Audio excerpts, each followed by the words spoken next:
Perkembangan janin pada manusia.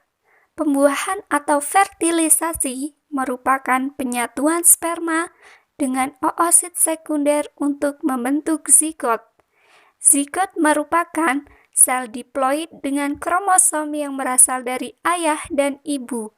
Sekitar 250 sampai 400 juta sperma masuk ke dalam vagina melalui ejakulasi semen laki-laki. Kromosom sperma melepaskan enzim hidrolitik untuk menembus sel korona radiata dan zona pleusida oosit. Kemudian zona pleusida menjadi kebal atau tidak dapat tertembus oleh sperma lainnya. Berikut gambarannya.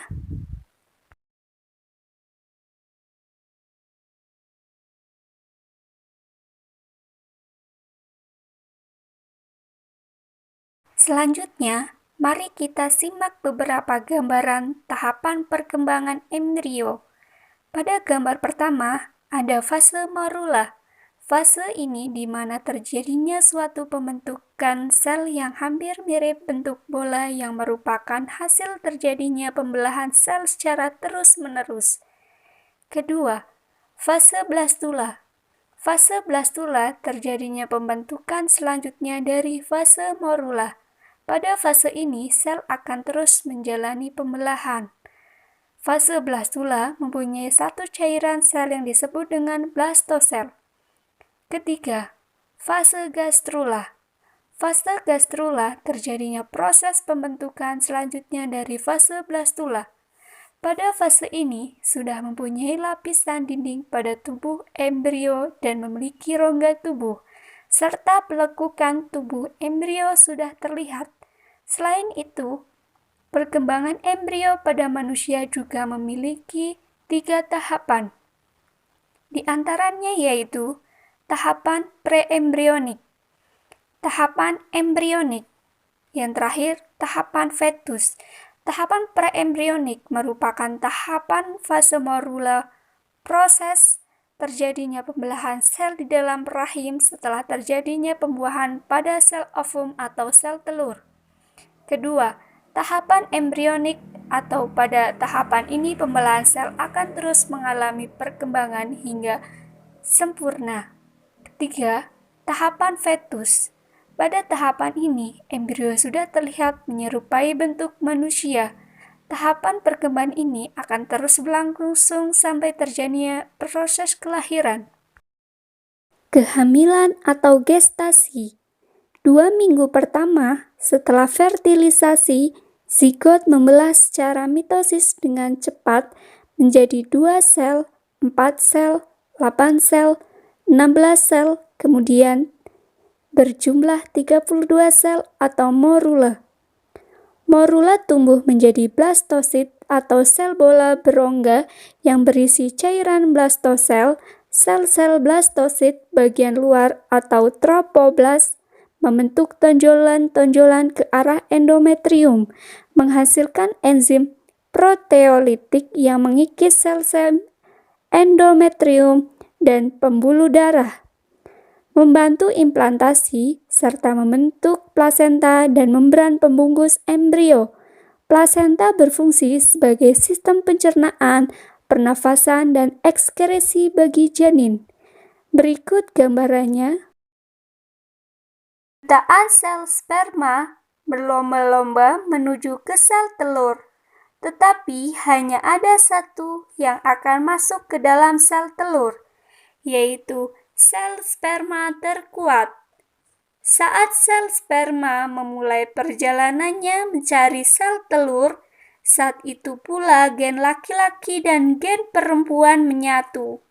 Dalam sel telur, kepala sel sperma membuka diri, kemudian sel melebur menjadi zigot. Zigot pun membelah diri, 2 menjadi 4, 4 menjadi 8, 8 menjadi 16, hingga total berjumlah 64 pasang. Kehamilan atau gestasi. 2 minggu pertama setelah fertilisasi, zigot membelah secara mitosis dengan cepat menjadi 2 sel, 4 sel, 8 sel, 16 sel, kemudian berjumlah 32 sel atau morula.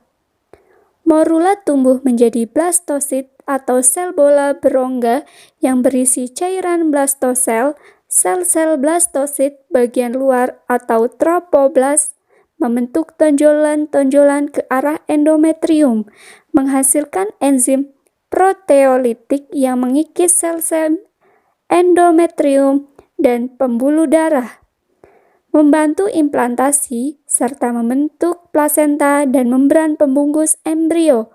Plasenta berfungsi sebagai sistem pencernaan, pernafasan, dan ekskresi bagi janin. Berikut gambarannya.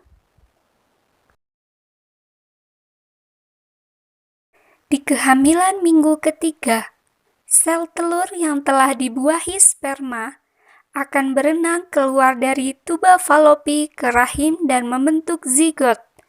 Zigot ini akan menempel pada lapisan darah di rahim dan kemudian membelah menjadi 16 sel identik. Perjalanan ini akan memakan waktu hingga 6 hari. Jadi, kemungkinan penanaman zigot ini bisa jadi memakan waktu hingga kehamilan minggu keempat dan sudah akan merubah menjadi 100 sel dan sebesar kepala jarum pentul. Hamil minggu ke-9. Panjang janin kurang lebih sekitar 2 cm dengan berat sekitar 2 gram. Jika diibaratkan, janin kurang lebih seukuran dengan buah anggur. Kehamilan minggu ke-12. Di masa ini, ukuran janin sudah sebesar buah jeruk dengan kira-kira berat 15 gram dan panjang 5 cm dari kepala sampai kaki. Otot bayi di dalam kandungan pun akan terus berkembang. Saat kehamilan mencapai bulan keempat, atau tepatnya sekitar minggu ke-13 sampai 16, diperkirakan ukuran janin pada kandungan akan berukuran sekitar 4,5 inci atau sekitar 10 cm. Selanjutnya kehamilan bulan kelima atau tepatnya di minggu ke-17 hingga 20. Janin dalam kandungan akan mulai berkembang. Janin akan melakukan aktivitas menghisap jempol, tidur, menendang, dan membuka mata dan berkedip.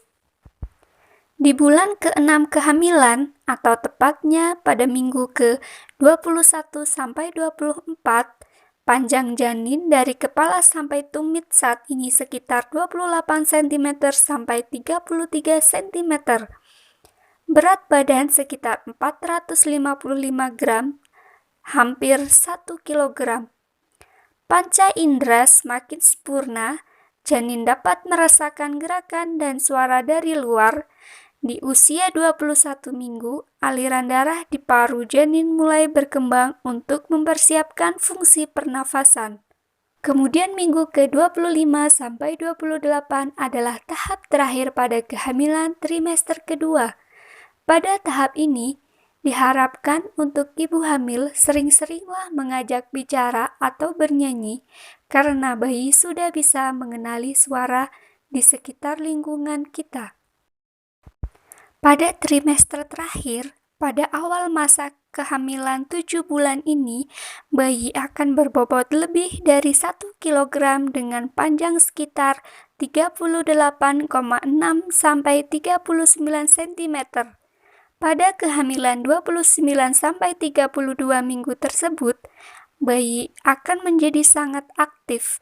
Lama-kelamaan ibu akan menyadari pola pergerakan dan waktu-waktu saat dia paling aktif bergerak. Pergerakan ini juga bermanfaat untuk mendeteksi apakah bayi Anda sehat atau tidak.